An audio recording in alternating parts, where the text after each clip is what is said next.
If we look at the question here, it says, international tourism has brought enormous benefit to many places.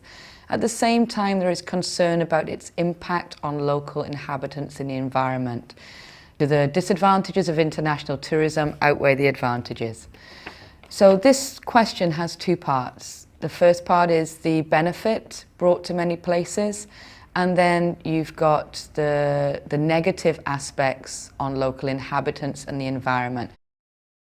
In order to answer this question correctly and to get the highest marks possible, you need to address both aspects, the positive and the negative.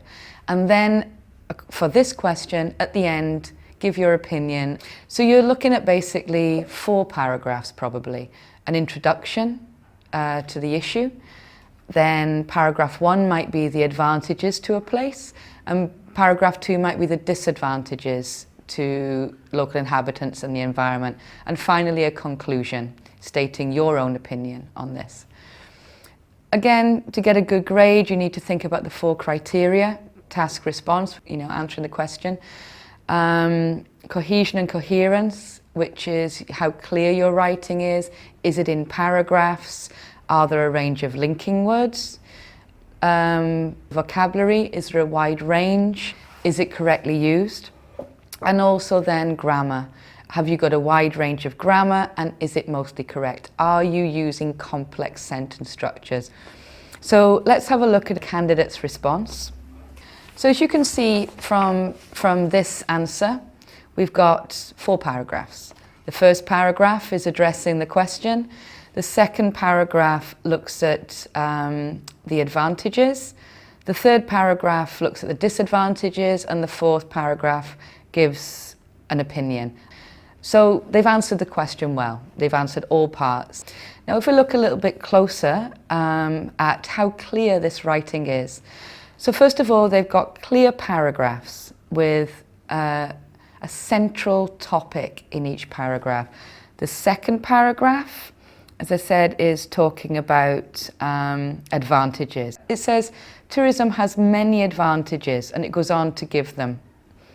It can play a part in the country's economy. It also talks about non-monetary advantages, bringing people and cultures closer together. So its paragraph use is good. It also has a range of connecting words. They use if, they use and, they use also, they use however. This candidate has a good range of vocabulary and collocations. Collocations are words that are commonly found together. Recreational activity. Play a tremendous part, play a part.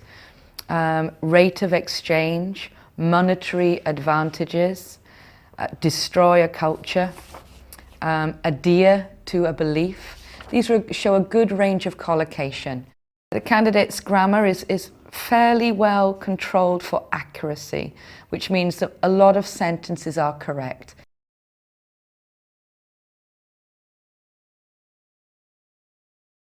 The candidate has addressed both aspects of the task, the advantages and the disadvantages. The candidate presents a clear position throughout and concludes saying that they think the advantages outweigh the disadvantages. Overall, it's well organised.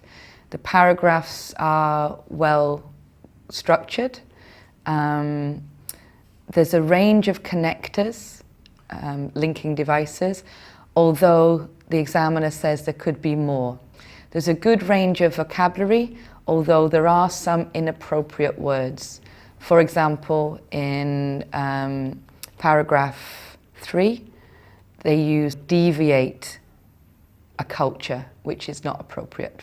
Also, there's a range of sentence structure, though there are still some minor errors, and punctuation is not helpful. So overall, it's clear, well organised, answers the task well, has a range of connectors and vocabulary and grammar, mostly used correctly. So it's a 7.